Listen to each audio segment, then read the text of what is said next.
You are Locked On Clippers POSTCAST, part of Locked On Los Angeles on the Locked On Podcast Network. Your team every day. To the Clippers POSTCAST on the Locked On Sports LA YouTube channel. Thank you for joining me. I am Pete Fox. Welcome back from the All-Star break. We are brought to you tonight by LinkedIn Jobs. They help you find the qualified candidates you want to talk to faster. Post your job for free at linkedin.com/LockedOnNBA. That's linkedin.com/LockedOnNBA to post your job for free. Terms and conditions apply. Again, I'm Pete Fox.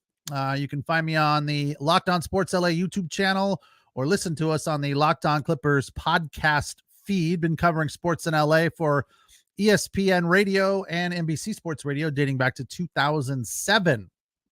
Well, tonight's defeat of the Clippers by the Oklahoma City Thunder was a beatdown, especially in the second half, and frustrating from the standpoint that I felt like the Clippers should win this one. I felt like this is one they had. I do not feel like the Oklahoma City Thunder are a better team than the Clippers. My opinion definitely has changed a little bit after tonight. I still think in a 7-game series, the Clippers would win. They're more experienced. They're a little deeper. But they will definitely need to have home court advantage because the Clippers struggle in Oklahoma City. The final tonight, 129-107. After the first quarter, Clippers were down 2. At the break, also down 2.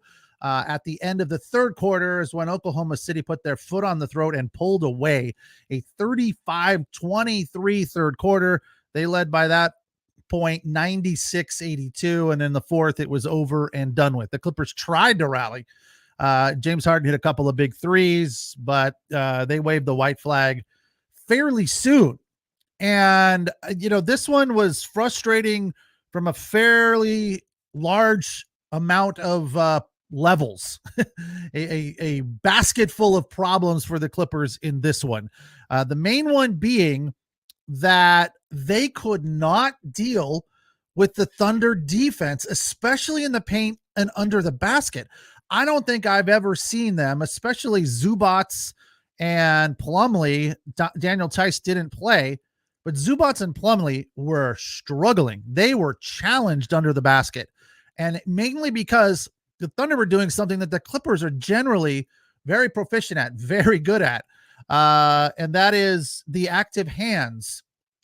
I just saw that drill in the background of my my shot there. Let me get rid of that. That looks weird. It's bothering me. Sorry.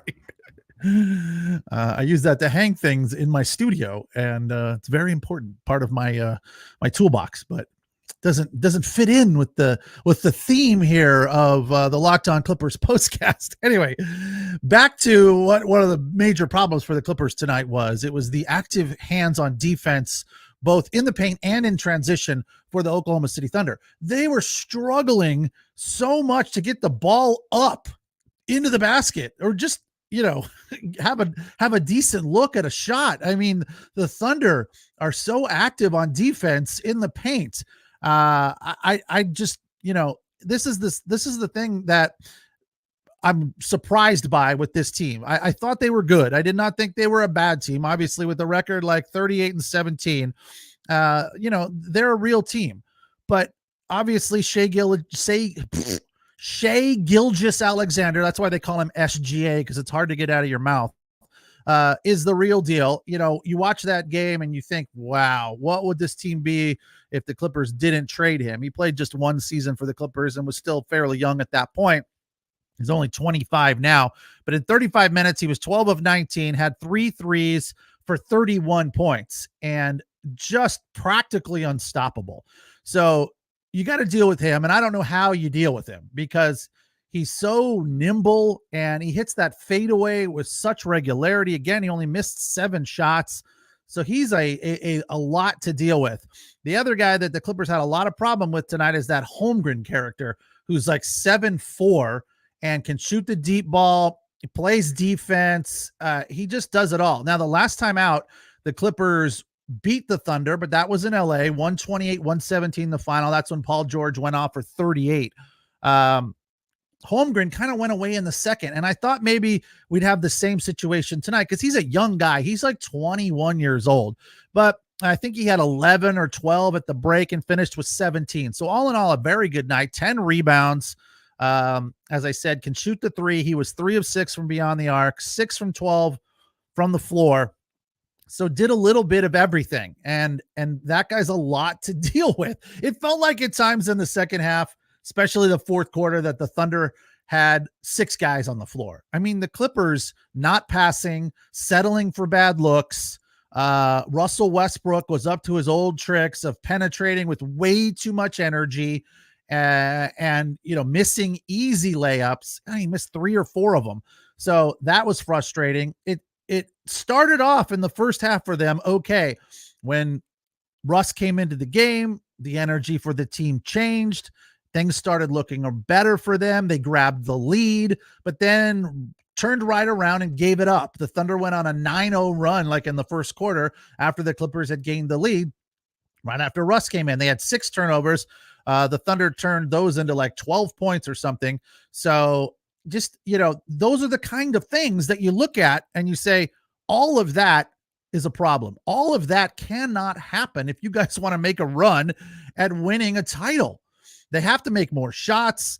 They have to play better defense. They have to pass the ball. The ISO looks is just not going to work. Tonight they went small in the third quarter, which has been okay for them. Tonight it was a disaster. Again, 35-23, they were outscored in the third. So, and mainly that was with Zoo on the bench. And Oklahoma City just kept banging threes down all night long. I don't think they hit the rim on any of their threes. It was just all swish, splash, swish, splash. And it's just demoralizing. And they didn't even really have good looks. They would just pass to the guy over there and he'd shoot. I mean, hand in his face, splash. It was just, they were so red hot. They shared a stat during the game that this coach, I don't remember his name, he's one of their assistants, came to the team last season. And since this guy arrived, they went from one of the worst shooting 3 teams in the league to the top 3 in the league. Tonight, they were 17 of 35 for 48% from beyond the arc. And from the floor, they were 50 of 90 for 55%. Clippers, an off night just all around, especially because of the second quarter.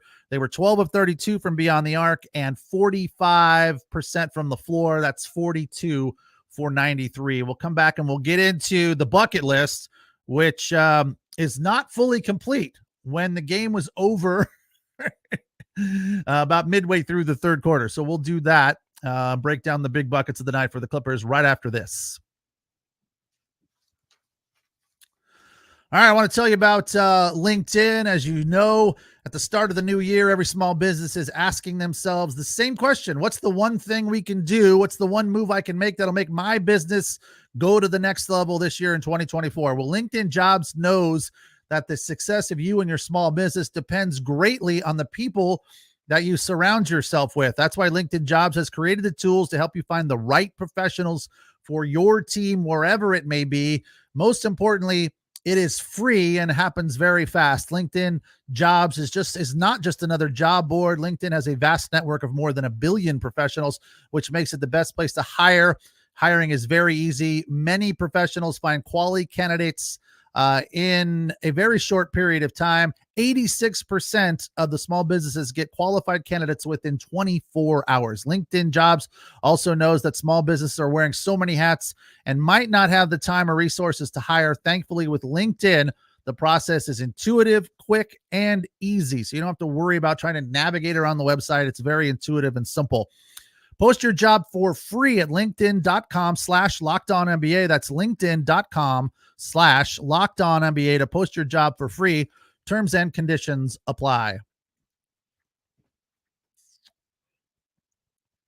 Oh, I forgot to do this, so let's give them their just due right now. All right, there you go. Don't forget about LinkedIn Jobs. Clippers fall in Oklahoma City, where they have been dominated by the Thunder. Over their last 15 games, the Clippers have won just 2 of those in Oklahoma City. 13-2 are the Thunder against the Clippers at home at Paycom Dome there in OKC. Tonight it was a beatdown, 129-127. In spite of being a 2-point game in the first half, the Clippers came out playing with a lot of energy. Obviously, they're all rested coming off of the All-Star break. Definitely more physical. Kawhi Leonard had a very nice first quarter with 8 points. Westbrook came in, as I mentioned, and provided the energy that he does. He had a steal, turned it into some points, and the Clippers led at that point. So in spite of looking sloppy at times in the first quarter, they were right in the game. But as I said, they got the lead, then turned right around and gave it back. That's the kind of thing that the Clippers haven't been doing of late. They get a lead, they hold on to it.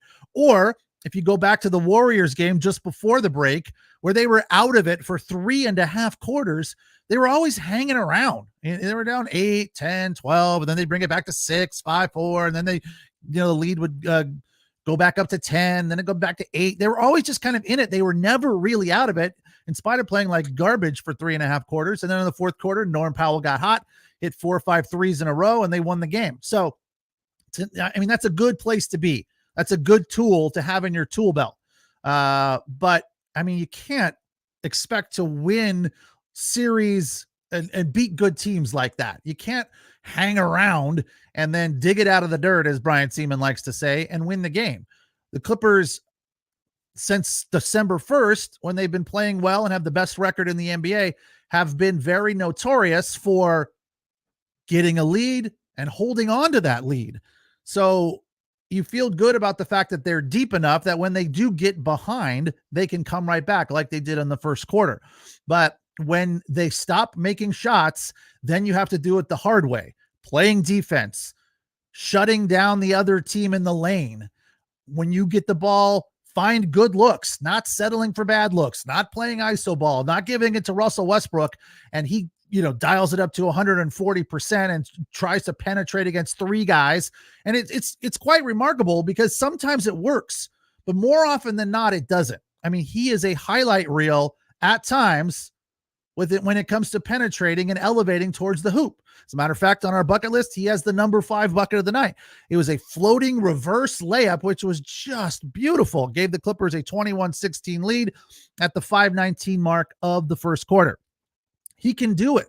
He's capable of doing it, but he's not very consistent at doing it. And it's got to be a tough position for Ty Lue to be in. Does he say to Russell Westbrook, hey, stop doing that so much? There was one point where Norm Powell got a pass from somebody on the wing. Russell Westbrook is open in the corner, and Powell passes it to Russ. And of course he misses the 3 badly off the back of the rim. And I was like, Norm, shoot that ball. You're the guy that makes threes, not Russell Westbrook. I know he's, a potential future Hall of Famer, and I know he's your senior and all of that, but don't pass to him in the corner for a 3. So there were times, I'm not, to give Russ some credit. There were plenty of times where he made good passes, found the open man, and it turned into points for the Clippers. But just not enough. He was not as effective as he usually is. Only made 1 shot, finished with 2 points. So the one that I put on the bucket list there. So an awful night for him. He did have 5 assists though. So he did other things, which is good. You like to see that. You feel good about that. He tried to save the stat line when he wasn't making shots, but he wasn't the only one. Terrence Mann had an off night, 3 of 8 for 8 points. As far as the other 4 starters, they were all in double figures, but it just wasn't enough. James Harden was 17 points in 29 minutes. He was 5 of 9, some big shots late in the fourth that were, the Clippers were trying to rally, trying to get back into it, got him to within 12 or 14 at that point, but it just wasn't enough. Zubats had such a tough time in the paint, didn't play much in the third quarter, but in the fourth quarter, he was in there, and the Thunder defense was just so suffocating that he couldn't get shots up. He was 5 of 12 for 13 points. As I said, Kawhi didn't play much in the fourth quarter either, played 31 in all, 9 of 13, which is a fantastic shooting percentage, but didn't make any threes. 0 of 2, had 20 points. Paul George, 36 minutes, 6 of 16, couple of threes, 6 assists for PG, which was nice.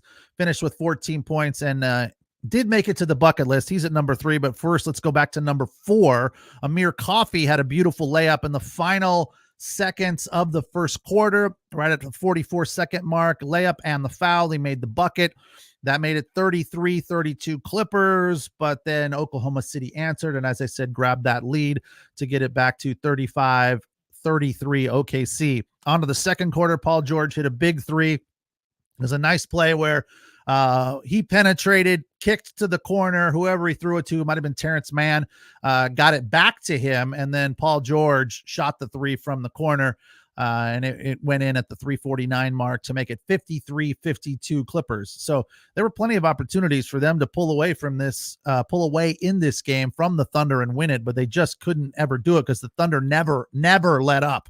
The number 2 shot on the bucket list, James Harden, had a 3 at the 8:17 mark. The Clippers were down and out at that point, but they were trying to get some momentum going and having a real tough time of putting the ball in the basket. And Harden hit a 3 there. That made it a 16-point ball game, 106-90. And then he hit another one about 15 seconds later to make it a 14-point game. They did get it to within 12, I think, but that would be as close as they got. And from there, Oklahoma City just pulled away. As I said, they were just dead eye from beyond the arc. I mean, to shoot almost 50%, 48.6, 17 of 35. That says you have to guard the perimeter better. I mean, they were just getting wide open looks and banging them down. To their credit, they didn't miss a lot, but the Clippers made it pretty easy. And then when the Clippers would get the ball, the thing that's worked for them, I don't think I saw pick and roll work successfully all night, maybe once or twice. And then, the James Harden running the offense play where he comes down as the point guard, passes the ball around or floats it down into Zubats or finds a guy in the corner or penetrates in the lane and kicks. Didn't see any of that. And the one time he tried to float it into Zubats, the Thunder stole the ball away. So he was probably discouraged and said, that's just not a play I want to try again. So there were just not many things going the way of the Clippers, especially in the second half. They lose 129-107 and now lose the tiebreaker to the Thunder because this was their third matchup and final matchup of the season. OKC won the first one back in December on the 21st in Oklahoma City, 134-115. Then January 16th in LA, the Clippers got 38 from Paul George and won at 128-117. Kawhi Leonard needed to go off from beyond the arc. He's shooting 45% from 3, which has been huge for the Clippers, and he didn't hit any tonight. And the Oklahoma City Thunder, who are the third worst team in rebounding, especially on offensive rebounding, but the third worst rebounding team in the league, they out-rebounded the Clippers tonight too. So even something that they were not good at, they did better than the Clippers. So just barely. 44 rebounds for the Thunder, 42 for the Clippers. So actually, no, the Thunder did out-rebound them. Just by 2, though. It was close. So yeah, they did just about everything right and got the win, 129-107. They now pull a full 2 games ahead of the Clippers and are hot on the tail of the Minnesota Timberwolves. These 2 teams, for me as a Clipper fan, have me worried. As you know, the last time we faced the Thunder, we won. The last time we faced the Minnesota Timberwolves, we got smacked, lost by 21 in that one. So these 2 teams that we're not used to being good, not over the last few years, are really good. I fully believe the Timberwolves are the real deal, especially because of their defense. I'm still a little skeptical about the Thunder because of their age. Can Shai Gilgeous-Alexander do it all? I'm not 100% sure. The rest of these guys on this team are good, but they're so young. They're all way under 25 years old.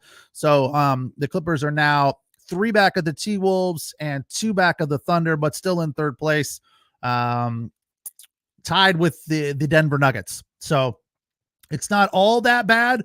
But they do have a tough schedule down the stretch, 28 games to go. Maybe it's 29. They play again tomorrow. They have 7 back-to-backs. down the stretch of the end of the season. So that's a load. There's just a lot of things working against them. They'll still make the playoffs, but they're going to have to, tighten down the batten down the hatches, if you will. I'll tell you one more thing that I saw in this game that really, really distressed me and maybe scared is not the right word, but got me a little frustrated. We'll do that right after this, along with the superlatives. Thank you for joining me here on the Locked On Sports LA YouTube channel and listening on the Locked On Clippers podcast feed.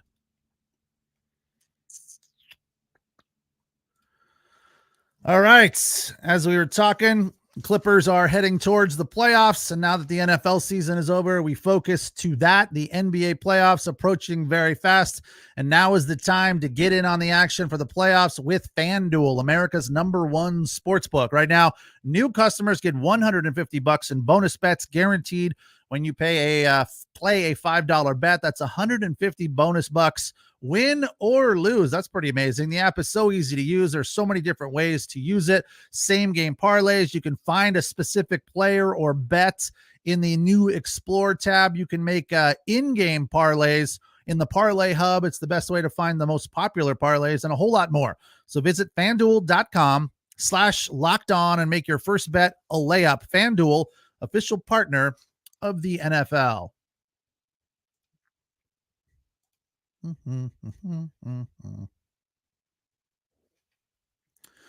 All right. Locked On Clippers postcast. I am Pete Fox. Thank you for joining me here. Clippers fall, get smacked in the mouth by the Thunder in Oklahoma City, and are now 3 back of the Minnesota Timberwolves in the Western Conference. They take on the Memphis Grizz tomorrow night, which should be a fairly comfortable walk, but maybe they're not terribly, I shouldn't say that they're not terribly afraid. Maybe they're a little afraid, because that's part of the reason that they rested Kawhi in the fourth quarter and waved the white flag at about the 4-minute mark, because they're playing again tomorrow. Memphis comes in with a 20-36 record and are way, way, way down there. About 13th place in the Western Conference. So they're pretty much out of it. They don't really have a whole lot to play for. So the Clippers will need to get that win, get back on track, start feeling good about things. And I feel like there's just a lot that they need to improve on. They need to focus on transition defense. They need to focus on finding better looks.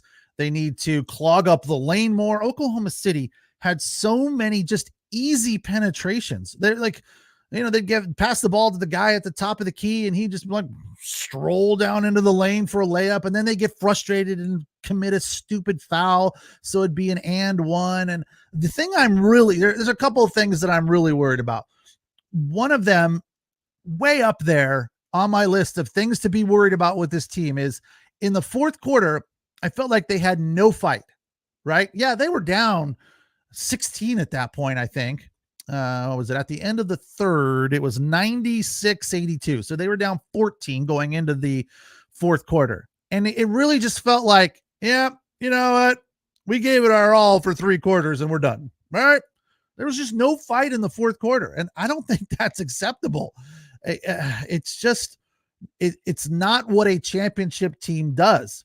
You can't pull the starters out. I mean, the league is trying to keep teams from resting players, star players like LeBron and Kawhi and those guys, because they're notorious for resting, for taking nights off.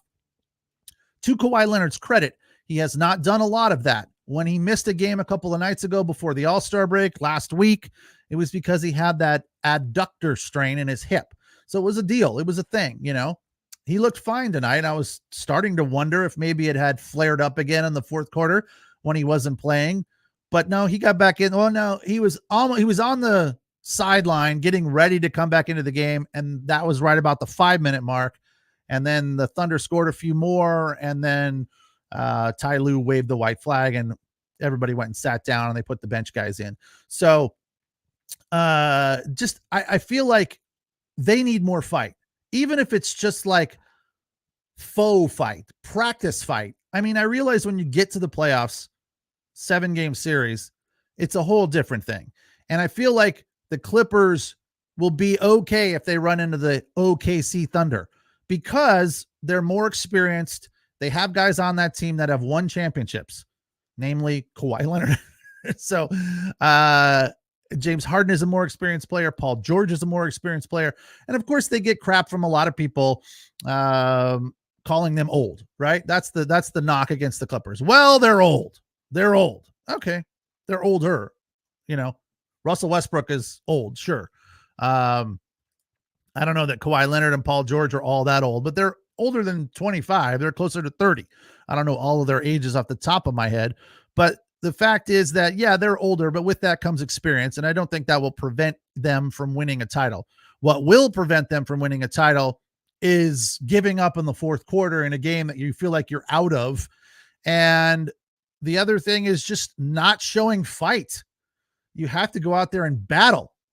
The other thing I'm not sure that I love is the going small thing. It worked for Ty Lue and the Clippers a couple of times where they got back into a game against a far inferior team. That going small thing is not going to work against the Thunder or the Timberwolves, right? Because they have size. They have size. You're going to need more. You're going to need more Zubats, not less Zubats. When you're dealing with that Holmgren guy, or the French guy in Minnesota, Rudy Gobert, Holmgren and Rudy Gobert are not a guy that you go small against because they can move and play defense. And I mean, maybe there is a theory that is above my basketball knowledge that says, all right, well, if those guys are in there, then going small works to our benefit. I don't see it, right? I need guys like Zubats in there banging against those guys and, finding the open man in the corner, not getting the ball swatted away. So, all the credit goes to the Thunder in this one. They played fantastic. This one meant something to them. Obviously, it meant something to the Clippers as well. But, the home crowd worked to the Thunder's benefit. Even the referees, I felt at times, were not calling anything for the Clippers. I know it's an excuse and it's not fair to whine about not getting calls, but there were plenty of times where Zubats got hammered and was on the ground because 2 or 3 Thunder were on his back. No call, play on. Like, what is that? I couldn't believe it. He did get a couple. He got a couple. I'm not saying he got none, but there were definitely a few that went uncalled. And, you can call a foul on any play in basketball. I get it. But there were plenty that went uncalled, and it really swayed the momentum for the Clippers in favor of the Oklahoma City Thunder. It was just a tough one. This was a tough one. I thought the Clippers were going to come out of the break rested and ready to go and come out there and smack the Thunder in the mouth. Did not happen. It went the other way. Oklahoma City gave them absolutely no room to breathe, and the Clippers folded up their tent and went home. So hopefully it'll be better tomorrow in Memphis. As for our superlatives tonight, I would say the most popular player on the Clippers was Norm Powell because he was making baskets, important baskets when they needed them. He played 31 minutes, shot 7 of 15, hit 4 threes, leading the Clippers from beyond the arc with 19 points. As for our best dressed player, James Harden hit some clutch baskets in the fourth quarter as the Clippers were trying to dig one out of the dirt and get back into it. He was 5 of 9 on the night, so his percentage was way up. Didn't miss any free throws, had 17 points.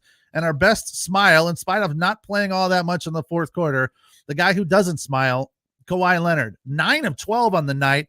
Didn't have any threes, but he finished with 20 points. So a good performance from all 3 of those guys. It just wasn't enough. And when you got Russell Westbrook missing layups and the Thunder defense making life very difficult on everybody trying to get an open look, it was, some of that lack of passing and some of that inability to find a good look and settling for some, ISO play or just, a step back 3 with a hand in your face was because of the defense. So I think the Clippers can learn and take a page from the book that the Oklahoma City Thunder brought to this game tonight. They were more physical. They played better defense. They were more active, both with their hands and their feet. Everything they did on defense tonight was just stellar and very, very impressive. Very similar to what the Minnesota Timberwolves do. So they hopefully can learn from that and have some fight in the fourth quarter and, get down to business when it matters against teams that are better than them. Unfortunately, tomorrow night, it's not going to be the case. Maybe that's a good thing for them. A bit of an easy win, hopefully, in Memphis, and they kind of get things back on track because they got the Lakers early next week. So, it's definitely a long road to hoe down the stretch here with 29 to go and 7 back-to-backs. So we'll keep our fingers crossed that this is an anomaly and not a sign of things to come. Again, I'm Pete Fox. Thank you for joining me here on the Locked On Clippers Sports LA YouTube channel and the Locked On Clippers podcast feed. I will talk to you again tomorrow, right around 7:30, 8 o'clock after the Clippers take care of the Memphis Grizz in Memphis on Beale Street. Again, Clippers lose in Oklahoma City to the Thunder 129-107, and are now 36-18 and 16-12 on the road. Thanks for checking in. I will talk to you tomorrow.